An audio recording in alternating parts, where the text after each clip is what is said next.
आपके सिवा हमारा।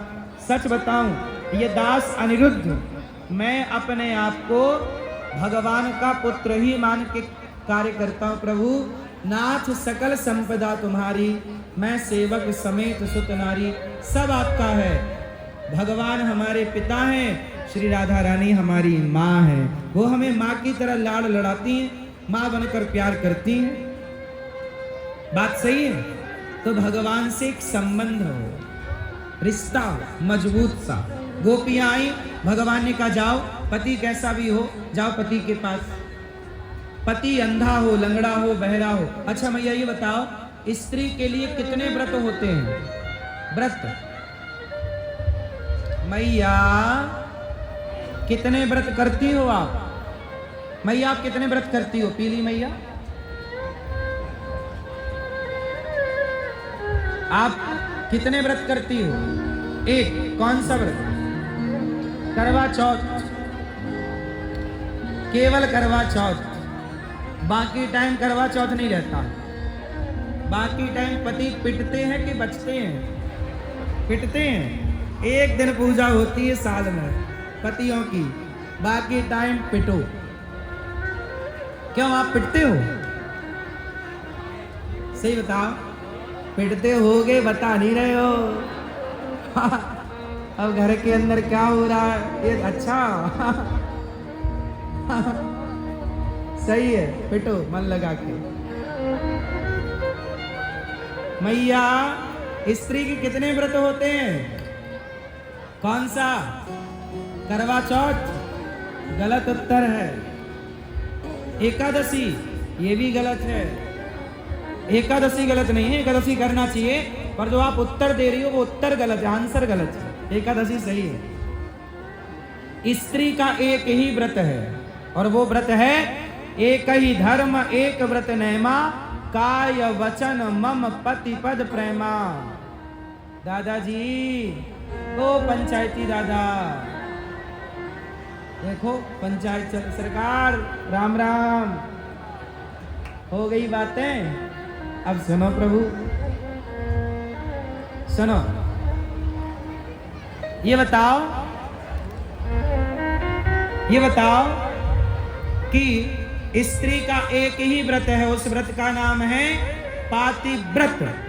स्त्री कोई व्रत ना करे, केवल पतिव्रता बन जाए। माता अनुसुईया पतिव्रता ही जो थी, तो ब्रह्मा विष्णु महेश बालक बन के खेल रहे हैं घर में। एक ही व्रत मेरी माता, कौन सा? पातिव्रत, पति की सेवा। पति ही परमेश्वर है, पति के सिवा कोई नहीं। पर पुरुष की ओर कभी दृष्टि ना जाए। बताओ पतिव्रता नारी किसे कहते हैं?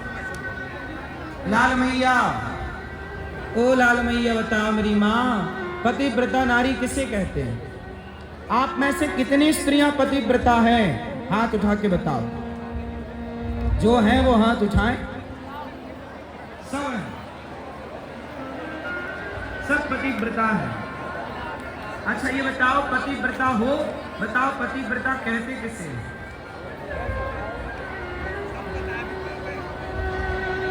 बताओ मेरी माँ। मैया क्या बोलती तू?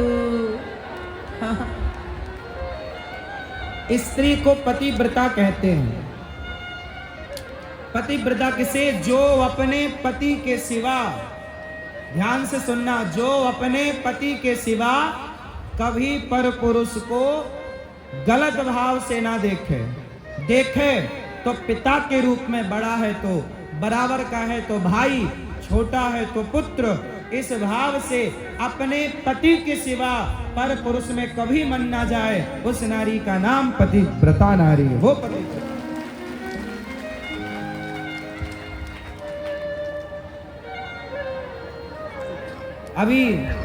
अभी पुरुषों को भी बताएंगे, गम खाओ। मैया अभी इनसे भी पूछेंगे कि पत्नी व्रता किसे कहते हैं। अभी पहले आपका हो जाए, फिर इन्हीं पे आते हैं। हमारे गुरुजी को बड़ी चिंता है माताओं की कि पुरुषों को भी थोड़ा बताओ। सुनो, स्त्रियां हो पतिव्रता और पुरुष क्या हो? क्या हो? पत्नी व्रता। क्या हो? राम क्या है?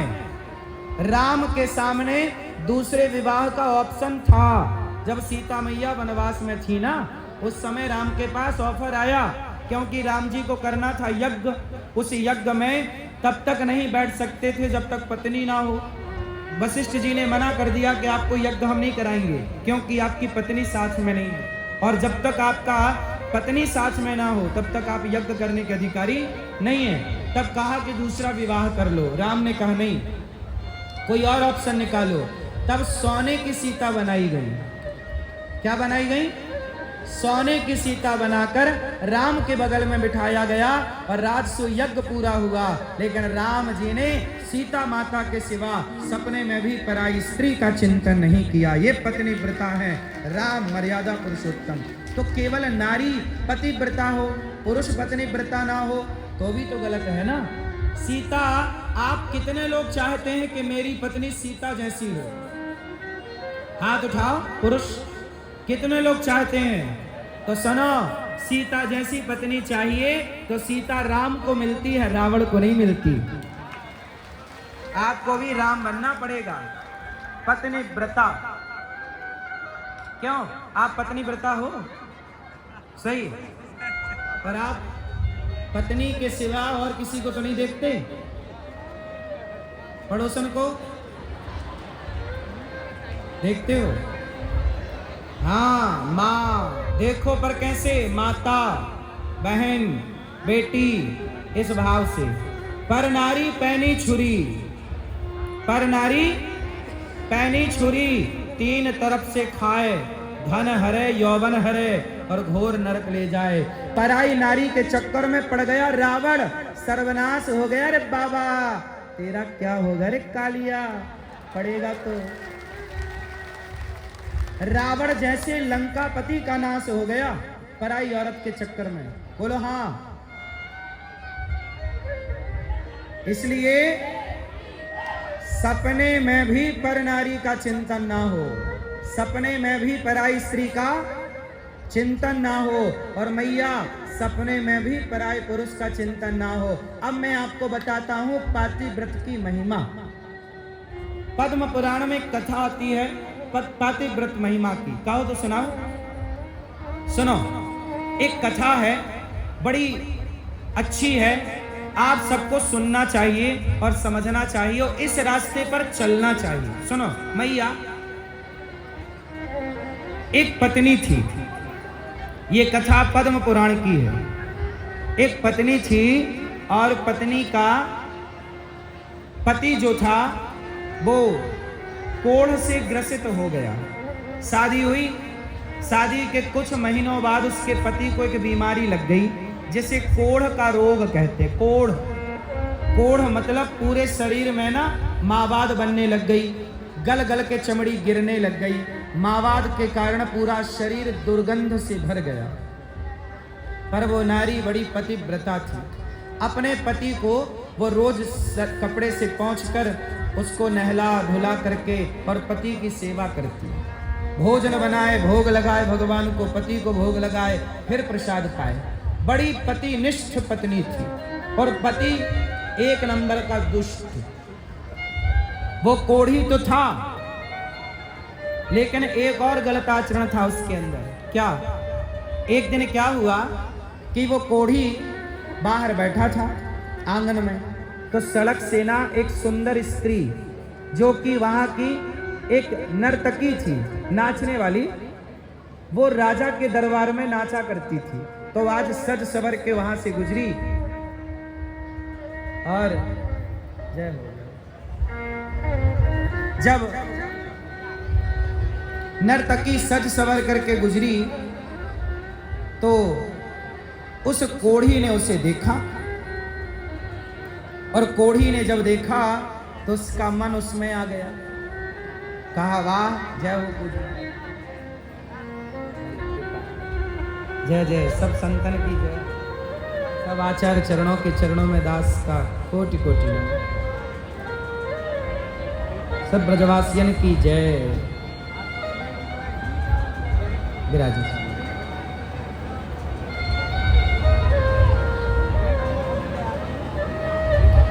अब क्या हुआ? जय हो।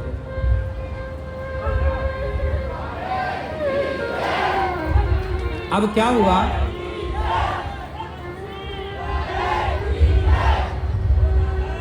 कि कोढ़ी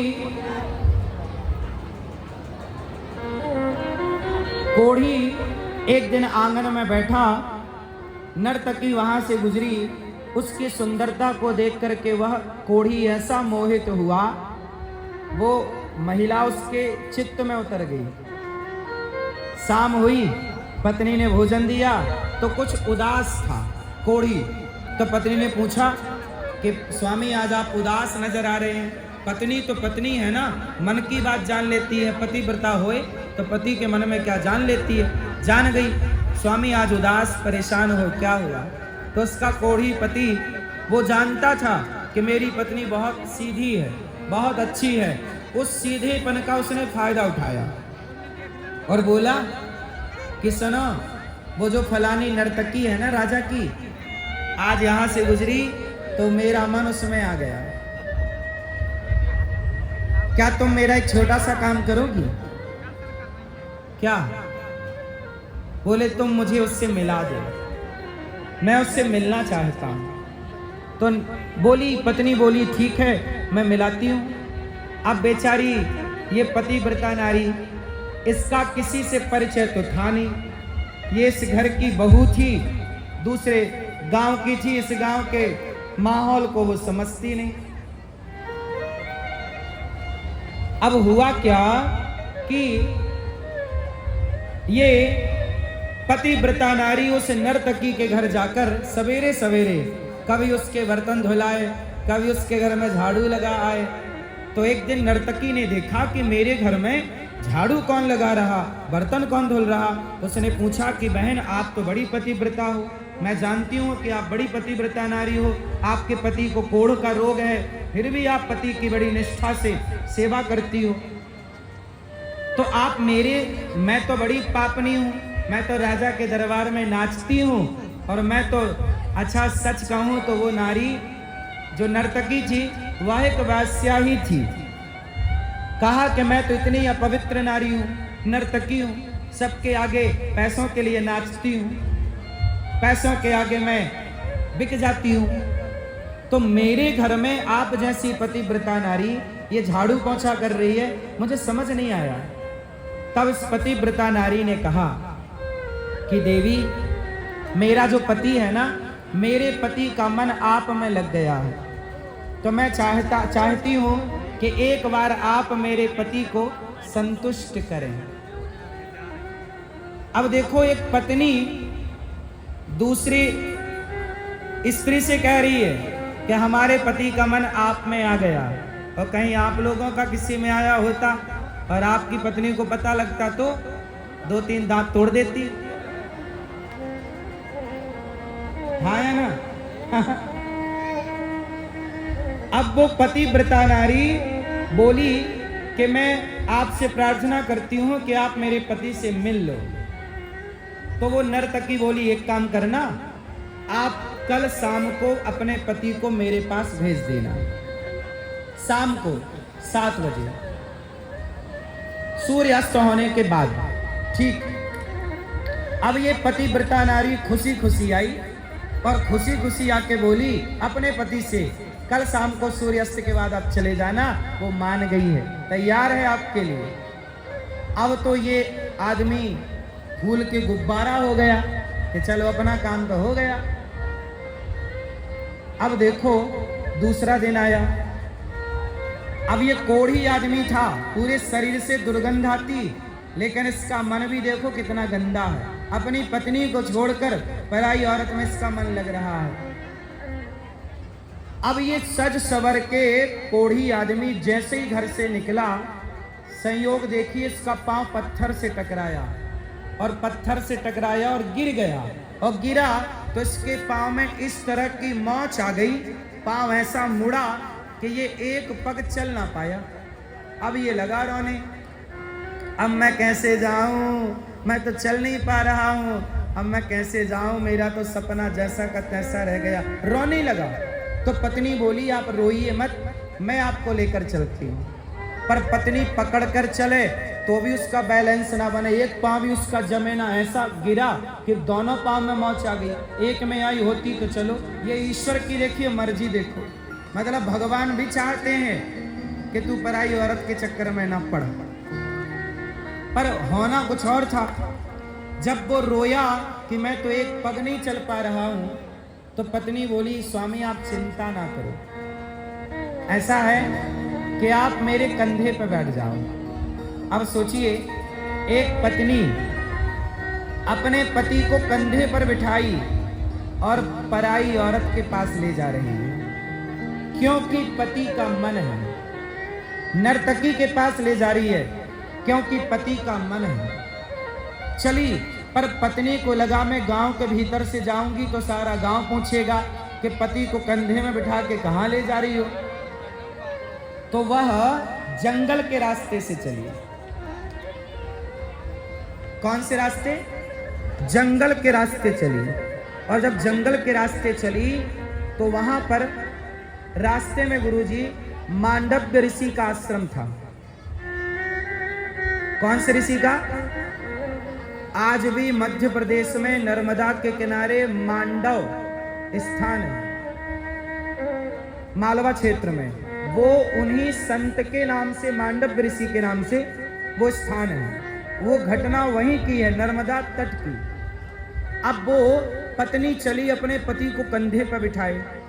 अच्छा, भागवत जी में भी ये छोटी सी कथा मांडव ऋषि की कि कुछ चोरों ने, जब विदुर जी का प्रसंग आता है कि विदुर जी यमराज बने, तो विदुर जी को श्राप मिला था पिछले जन्म में। यमराज को श्राप मिला था कि जाओ, आपको न्याय करना नहीं आता, क्योंकि मांडव ऋषि थे, उनके साथ एक घटना घट गई। जंगल में तपस्या कर रहे थे, एक राजा का धन चोरों ने चुराया। एक राजा का धन चोरों ने चुराया और चोर भागे। चोरों के पीछे सिपाही पड़ गए। सिपाहियों ने चोरों को बस पकड़ ही लिया तो चोर डर के मारे मांडव ऋषि के आश्रम में सारा चुराया हुआ धन फेंक दिया और जंगल में जाके छिप गए चोर। सिपाहियों ने सारा धन संत के आश्रम से बरामद किया तो सिपाहियों को लगा कि ये साधु चोर है, तो मांडव ऋषि को सूल पर चढ़ा दिया। सूल जानते हैं, एक होती है सूली फांसी, एक सूल कांटे की तरह पहना, जमीन पे गाड़ा और बाबा जी को बिठा दिया। अच्छा, बाबा जी की समाधि लगी, बार बार सेना चिल्लाए कि चोर है चोर है, पर बाबा जी की समाधि इतनी पक्की, असली साधु समाधि खुली नहीं, तो बाबा जी को बिठा दिया सूल के ऊपर। सूल नीचे से चुभता हुआ बाबा जी के सिर से निकल गया, पर बाबा इतने पक्के कि ना बाबा मरे, ना बाबा को कष्ट हुआ, ना बाबा की समाधि खुली, और मांडव ऋषि सूल पर लटके रहे। अब आगे सुनो कि जब मांडव ऋषि सूल पर लटके, उसी समय ये स्त्री पति को कंधे पर बिठा कर गई। रात हो रही थी, मांडव ऋषि सूल पर लटके। तभी क्या हुआ कि पत्नी जब गई तो इसके पति का सिर बाबा जी के पांव से टकरा गया।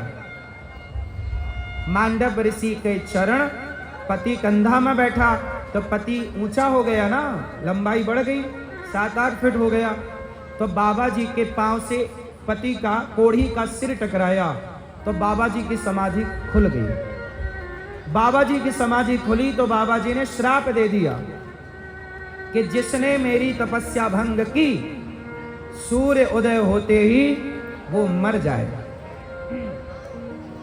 मर जाएगा। अब लो भैया, वो कोढ़ी तो वैश्या को भूल गया, रोने लग गया, मैं तो गया, बाबा जी ने श्राप दे दिया। अब तो लगा रोने, लगा रोने।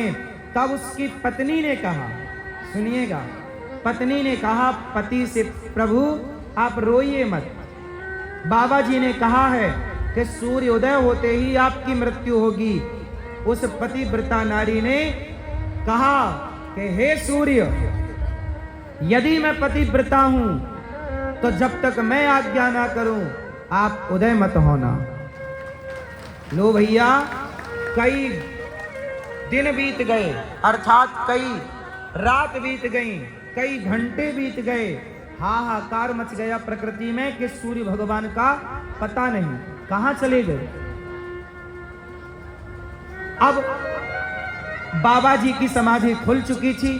बाबा जी ने देखा कि मैं सूल पर लटका हूं। यमराज को बुलाया, यमराज जी यहां आओ, ये बताओ कि मैंने ये सूल पर मुझे क्यों लटकाया गया, मैंने कौन सा पाप किया। तब यमराज जी ने कहा कि जब आप 4 साल के बच्चे थे, लगभग 4 साल के, तब आपने एक तितली को, एक छोटे से कीड़ा को कांटा चुभा दिया था। वो कांटा चुभाया था, इसके कारण आपको सूल पर बैठना पड़ा, लटकना पड़ा। तब मांडव ऋषि ने यमराज पर क्रोध होकर के कहा, यमराज तुमको न्याय करना नहीं आता। अरे जब मैंने उस जानवर को, जीव को मारा, तब मैं बालक था, 4 साल का बच्चा, 3 साल का बच्चा अबोध होता है, उसे नहीं पता कि पाप क्या और पुण्य क्या। जाओ मैं आपको श्राप देता हूं कि आपको भी इस धरती में आना पड़ेगा और धरती में रह के फिर बच के दिखाओ कि पाप से कैसे बचोगे। मांडव ऋषि के श्राप के कारण यमराज को विदुर जी बन के आना पड़ा। यमराज जी को क्या बन के आना पड़ा? विदुर जी। विदुर जी साक्षात यमराज के अवतार हैं। दूसरा, मांडव ऋषि ने कहा कि आज के बाद संशोधन किया जाए यमराज के कानून में। क्यों? बोले 5 साल के बच्चे से कोई भी अपराध हो, वो अपराध बच्चे का नहीं, उसके माँ बाप का माना जाएगा। इसलिए छोटे छोटे बच्चे चींटियों को मारते रहते हैं, कीड़ा मकोड़ा मिल जाए तो मारते रहते हैं। छोटे बच्चों को 5 साल तक बच्चों को पाप नहीं लगता, कोई भी काम करें, लेकिन उनका पाप उनके माँ बाप को लगता है। इसलिए बच्चे कोई भी गलत काम करें तो माँ बाप को रोक देना चाहिए। ठीक है, ये मांडव ऋषि के श्राप के कारण संशोधन हुआ और नया यमराज ने प्रस्ताव रखा और पारित हुआ। तो ये रही ये बात। अब वो पतिव्रता नारी बोली कि सूर्य भगवान आएंगे ही नहीं तो मेरे पति मरेंगे नहीं। लो भैया, हाहाकार मच गई, पति जिंदा है, सूर्य भगवान का पता नहीं। ब्रह्मा विष्णु महेश आए। सोचिए, एक नारी के कारण, उसका पति तो दुष्ट था, पराई औरत के चक्कर में पड़ा, लेकिन पत्नी बड़ी पतिव्रता थी। उसने ही, भगवान आए, ब्रह्मा विष्णु महेश आए, कोई समाधान नहीं निकला। तब माता अनुसुईया जी आई और माता अनुसुईया ने कहा कि बहन, तू सूर्य भगवान को आने दे, मैं तेरे पति को जीवन दान दूंगी। जैसे ही पहली किरण पड़ी, मांडव ऋषि के श्राप से उसके पति की मृत्यु हो गई। अनुसुईया माँ ने कहा कि मैं सच्ची पतिव्रता हूँ, इसका मरा हुआ पति जीवित हो जाए। अनुसुईया माँ ने कहा, वो जीवित भी हुआ, कोढ़ का रोग था, सुंदर भी हो गया, और उसके मन में जो मलिनता थी पराई स्त्री के लिए वो समाप्त हो गई, और दोनों विमान पर बैठ के भगवत धाम चले गए पति पत्नी। ये छोटी सी कथा ये सिखाती है कि चलो, माना कि पुरुष गलत है, गलत होना नहीं चाहिए, पुरुष को भी गलत नहीं होना चाहिए, मर्यादा में रहो। माना कि पुरुष गलत है, फिर भी स्त्री यदि पतिव्रता है तो अपना लोक परलोक संवार सकती है। स्त्री के लिए कोई पूजा पाठ नहीं, केवल पति की सेवा ही पूजा है, पाठ है, जप है, तप है। माता अनुसुईया इसका उदाहरण है, माता सीता इसका उदाहरण है। और तो छोड़ो, मेघनाथ की पत्नी भी बड़ी पतिव्रता थी, ठीक है नहीं? जब मेघनाथ मरा तो मेघनाथ का सिर रामादल में था, हाथ जाके लंका में गिरा। लक्ष्मण जी ने जब बाण मारा तो आई सिलोचना, और सिलोचना